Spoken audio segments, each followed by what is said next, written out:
Hello everyone, आप सभी का स्वागत है सीजी फ्यूचर गाइड के यूट्यूब चैनल में। दोस्तों, जितने भी लोगों का अभी छत्तीसगढ़ गवर्नमेंट में नौकरी लगी है या आगे आने वाले भविष्य में जब कभी भी उनकी सरकारी नौकरी लगेगी, तो वो अपने सभी डिटेल्स और अपने पेमेंट स्लिप, जो भी नॉमिनी हैं, जो भी चीज़ें हैं जो ऑनलाइन एक विभाग के माध्यम से किया जाता है, वो सभी डिटेल्स आप कौन से वेबसाइट से जाकर देख सकते हैं, इसके बारे में मैं जानकारी देना चाहूँगा अभी। तो आप इसके लिए आप गूगल में जाइए, मोबाइल के माध्यम से भी आप देख सकते हैं। सीजी ई कोश करके आप सर्च करेंगे। जैसे ही सीजी ई कोश करके आता है, छत्तीसगढ़ ई कोश, ये सामने दिख रहा होगा, यहाँ आप क्लिक करेंगे। क्लिक करने के बाद सामने आपको ये पेज खुल जाएगा।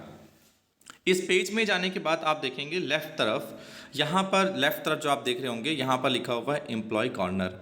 तो ये एम्प्लॉय कॉर्नर पर जब आप जाएंगे तो एम्प्लॉय कॉर्नर पर क्लिक करने के बाद आपको यहाँ पर पूछेगा वो कि employ login, enter user ID और एंटर पासवर्ड, और नीचे कैप्चा है।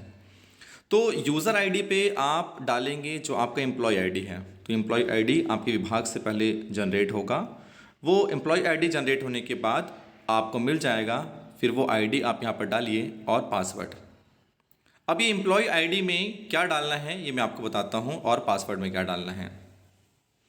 एम्प्लॉय आईडी तो जैसा कि मैंने बताया कि आपको विभाग से मिलेगा।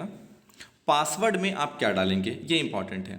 तो पासवर्ड में रहेगा आपका एम्प्लॉय आईडी जो आपको मिलेगा वो पूरा, साथ ही साथ आपके डेट ऑफ बर्थ का 6 अंक, जिसमें आपका डेट, मंथ और साल का आखिरी 2 अंक बस रहेंगे।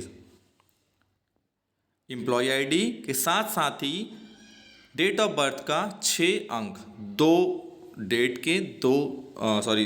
के, मंथ के और ईयर के। जैसे कि अगर आपका है 1994 तो सिर्फ आप लास्ट में 94 लिखेंगे। उसके बाद कैप्चा एंटर करने के बाद आप इसके अंदर एंटर हो जाएंगे। जैसे कि मैं आपको एंटर करके दिखाता हूँ। देखिए, जैसे कि मैंने वहाँ पर अपना एम्प्लॉय आईडी डाला और एम्प्लॉय आईडी डालने के बाद वहाँ पर से मैं डिटेल डाला और पासवर्ड के बाद कैप्चा, फिर ये आपके आगे आ गया कि एम्प्लॉय डिटेल रिपोर्ट, और नीचे आता है पे स्लिप, और नीचे आएगा आपका जेपीएफ और इस तरह जो शेड्यूल्स हैं वो सारी चीज़ें, और नीचे आपका कंट्रीब्यूशन रिपोर्ट। तो यहाँ से आप जो भी आपके नॉमिनी हैं, जो भी आपकी डिटेल्स हैं, एजुकेशन क्वालिफिकेशन है, सभी चीज़ें का डिटेल आपको दिख जाएगा ये एम्प्लॉय डिटेल रिपोर्ट के अंदर। अब ये एम्प्लॉय डिटेल रिपोर्ट के अंदर मैं आपको क्लिक करके दिखाता हूँ क्या दिखेगा।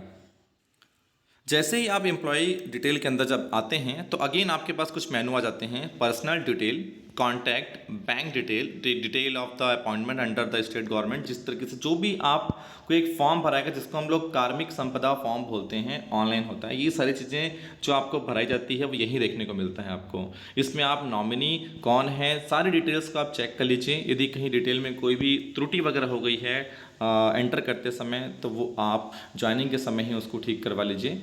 और यहीं जब आप डिटेल क्लिक करेंगे तो आपके सारे बैंक डिटेल्स वगैरह सब दिख जाएगा। और जिसके पिछले महीनों में जाने के बाद मैं आपको दिखाया था कि पे स्लिप, तो वहाँ आपके हर महीने की जो सैलरी आती है वो सैलरी स्लिप भी वहाँ आपको देखने को मिलेगा। जानकारी अच्छी लगी हो तो वीडियो को लाइक कर देंगे, चैनल को सब्सक्राइब कर देंगे। Thank you very much.